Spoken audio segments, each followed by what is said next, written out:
நான் அந்த வீடியோ எடிட்டிங்கில் போடுறேன், தேடி கஷ்டப்பட்டு கண்டுபிடிச்சி எடுத்தேன். அது என்னது, அந்த ஸ்கூபிடூபிடூன்ற அந்த படம் இருக்கு இல்லையா, அந்த படத்தில் வரும் ஒரு காட்சி தான் அது. எடிட்டிங்கில் நான் போடுறேன். இந்த இது மாஸ்கை திறந்துட்டு பார்த்தா வேற ஆளுன்ற மாதிரி, அந்த டேய் நீயாடா கடைசியில். அஸ்ஸலாமு அலைக்கும் வரஹ்மத்துல்லாஹி வபரகாத்து. அன்பார்ந்த அனைத்து உறவுகளுக்கும் இனிய இரவு வணக்கம். கடைசியில் டேய் நீயாடா அவன்களோட தான் நினச்சோம் அப்படின்ற மாதிரி. அன்பார்ந்த உறவுகளே, இந்த ஸ்கூபிடூபிடூ பார்த்துருக்கீங்களா கார்ட்டூன்? அதில் வந்து ஸ்கூபி கார்ட்டூனில் வந்து அந்த ஒருத்தர் வந்து என்ன செய்வாருன்னா, விரட்டி போய் பேயோ இல்லை ஏதோ ஒன்று பிடிப்பார். மாஸ்க்கை கழட்டிட்டு பார்த்தா கடைசியில் அவர் மாதிரி இருக்கும். அதே மாதிரி நான் அந்த ஃபோட்டோ எடிட் பண்ணினேன். மாஸ்க்கை போட்டுக்கிட்டு இருக்கும்போது டேய் அப்படின்னு பார்த்தா அது யார், ஈரான்காரன். கடைசியில் மாஸ்க்கை கழட்டிட்டு பார்த்தா ஈராக்காரன். அந்த மாதிரி உறவுகளே பாருங்கள், ஒரு ஏரியாவில் ஃபுல்லாகவே இவனுங்க கொண்டு போய் வச்சுருக்கானுங்க. கிட்டத்தட்ட ஒரு 100கணக்கான மிசைல்கள் வந்து பார்த்திங்கன்னா, நான் அதை நியூஸ் கட் எல்லாத்தையுமே உங்களுக்கு எடிட்டிங்கில் நான் முன்னாடியே போடுறேன், ஸ்கிப் பண்ணியோ அல்லது ஸ்டாப் பண்ணியோ நீங்கள் பார்க்கலாம்.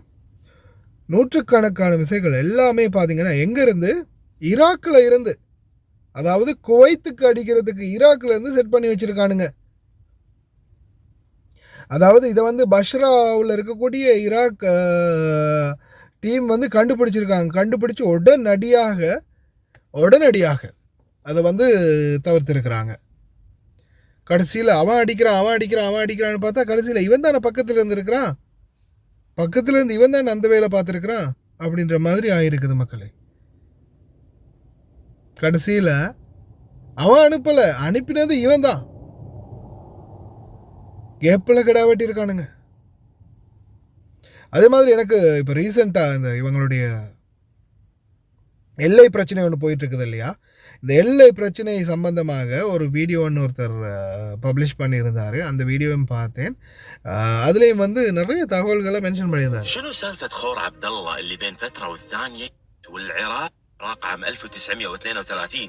கோர் அப்துல்லா சம்பந்தமான அந்த வீடியோ அவர் பதிவிட்டிருந்தார். அதில் மிக துல்லியமான விவரங்கள் எல்லாத்தையுமே வந்து அட்டாச் பண்ணியிருந்தார். இதில் பாருங்கள், ஆரம்ப காலத்திலேயே இது குவைத்துடைய எல்லை அப்படின்னு எல்லையை பிரித்து கொடுத்த பிறகு, அதுக்கு பிறகுதான் சத்தாமுடைய பிரச்சனை, அந்தந்த பிரச்சனை ஒவ்வொரு பிரச்சனை வந்தது. அதுக்கு பிறகுதான், அதுக்கு முன்னாடி எல்லை பிரித்து கொடுத்துட்டாங்க. ஆனால் அந்த எல்லைக்கோட்டையை மீறி இவங்க இன்னும் எத்தனையோ இடங்களை வளைச்சி போட்டுருக்குறாங்க. அப்போ கூட குவைத் விட்டுடுச்சு. ஒரு பக்கம் சவுதி அரேபியா எடுத்துச்சு, இன்னொரு பக்கம் ஈராக் எடுத்துச்சு. இடங்களை வந்து அவங்க இது எங்களுக்குரியதை, இது உங்களுக்கு வராது அப்படின்னு சொல்லும்போது குவைத்து வந்து பார்த்திங்கன்னா, சரி ஓகே உங்களுடையதான் எடுத்துக்கோங்க, தாராளமாக எடுத்துக்கோங்கன்னு குவைத்து விட்டு கொடுத்துச்சு. விட்டு கொடுத்ததால தான் குவைத்து வந்து இந்த இடத்துல இருக்குதுன்னு சொல்கிறாங்க. இல்லைன்னா குவைத்துக்கு வந்து சவுதி பக்கமும் நிறைய போர்டர்களில் இடம் கிடைச்சிருக்கும், ஈராக் பக்கமும் இடம் கிடைச்சிருக்கும். நிறைய இடங்கள் அபகரிக்கப்பட்டது அப்படின்னு சொல்கிறாங்க. இந்த அபகரிக்கப்பட்ட இடங்களை வந்து குவைத்து கணக்கெடுக்கலை. குவைத்து வந்து வேணாம், சரி எடுத்துக்கோங்க, டேக் இட் அப்படின்னு விட்டுடுச்சு. ஆனால் அந்த கொடுத்ததுக்கு பிறகும் இன்னும் ஏற்கனவே குவைத்து இத்திருண்டு தான் இருக்குது.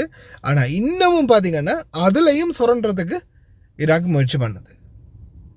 அதுதான் தற்போதைய நிலைமை. அதே மாதிரி பாருங்கள், கடைசியில் மாஸ்க்கை கழட்டி பார்த்தா, மாஸ்க் போட்டிருந்தவன் யார், கழட்டிட்டு பார்த்தா யாருன்ற மாதிரி தான்.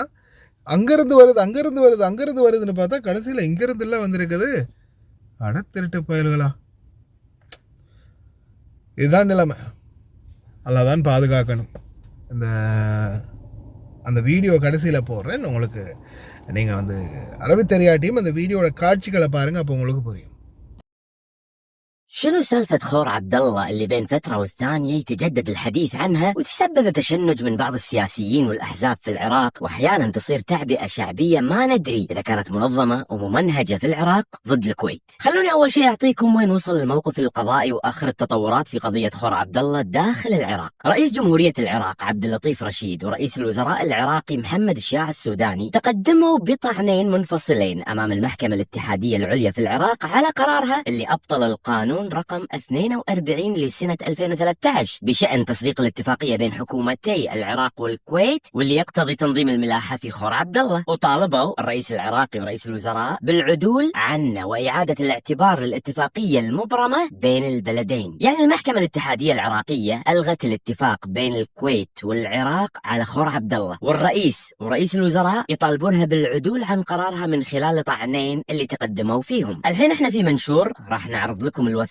اللي تأكد ان خور عبد الله كويتي. اولا، خور عبد الله من ابرز معالم الكويت وتم تسميته بهذا الاسم نسبة لحاكم الكويت الثاني الشيخ عبد الله بن صباح، وكان تاريخيا اذا ورد اسم خور عبد الله يذكر مقرون باسم الكويت بالخرائط القديمة، واولها الخريطة اللي نشرت عام 1765، وهذه الخريطة وضعها الرحالة الدنماركي كريستين نيبور في كتابه وصف شبه الجزيرة العربية. ثم ان الحدود الكويتية اللي وقع عليها العراق عام 1932 تشمل جزر الكويت اللي تقع في نطاق خور عبد الله مثل جزر وربة وببيان ومسكان وفيلتشة، وهي الحدود نفسها اللي تم التوقيع عليها بين البلدين عام 1963. وبعطيكم أدلة تاريخية إضافية. عام 1959 حكومة العراق كلفت الهيدروغرافي النرويجي كوشيرون أنه يحدد المياه الإقليمية للعراق وترسيم الحدود البحرية مع الدول المجاورة، وبعدين قامت الحكومة العراقية بالمصادقة على خريطة كوشيرون وقدمتها لمحكمة العدل الدولية اللي كانت تنظر في قضية الجرف القاري للعراق اللي تمت إثارتها في ذلك الوقت. وبزيدكم من الشعر بيت. لجنة الأمم المتحدة اعتمدت في تحديد خط الوسط في خور عبد الله كخط حدودي بين البلدين على أسس راسخة، أهمها أن العرف الدولي واتفاقية البحار لسنة 1982 تنص على أن خط الوسط هو الخط الحدودي بين الدول المتقابلة أو المتجاورة، وهذا الخط هو نفسه اللي توصل له تقرير كوشيرون اللي اعتمد العراق نفسه بوقتها كحد بحري بينه وبين الكويت. وأساسا لجنة الأمم المتحدة راعت تأمين الممرات المائية في مدخل خور الزبير لصالح العراق بحيث ينحرف خط الترسيم في هذه المناطق إلى الجنوب داخل المياه الإقليمية الكويتية علشان يتيح للعراق أن يستفيد من الجانب العميق من الخور الأكثر اتساعا، وهذا الشيء حرم الكويت من استغلال خور شتيانة في شمال جزيرة وربة. ورغم كل هالشيء الكويت قبلت بقرار اللجنة الدولية من منطلق سياستها الثابتة اللي تدعو للتعاون مع المنظمة الدولية لحل المشاكل بطرق سلمية ودية. لو تلاحظون راح تشوفون ان هذا القطاع يبين ان حصة الكويت من مدخل خور الزبير بحسب ترسيم لجنة الأمم المتحدة في مايو من سنة 1993 ما يتعدى 20% من عرض المدخل، وهذا طبعا يخلي مدخل خور الزبير لصالح العراق في مخالفة واضحة لمبدأ المنتصف. بعد هذا كله شلون يقال ان ترسيم الحدود بين الكويت والعراق خنق منافذ العراق البحرية؟ الحين نوصل لسنة 2013. الكويت وقعت مع العراق اتفاقية تنظيم الملاحة البحرية في خور عبد الله بناء على قرار مجلس الأمن رقم 833 لسنة 1993 الخاص بالحدود الدولية بين البلدين. وبعد 10 سنين وتحديدا بعام 2023 المحكمة الاتحادية العراقية اعتبرت الاتفاقية مع الكويت بشأن خور عبد الله ملغية. والحين طالعين بعض العراقيين بالسوشيال ميديا ويدعون ان الخور عراقي، واحنا نقول لهم خور عبد الله كويتي وطول عمره كويتي وراح يبقى كويتي وتاريخ يشهد على ذلك.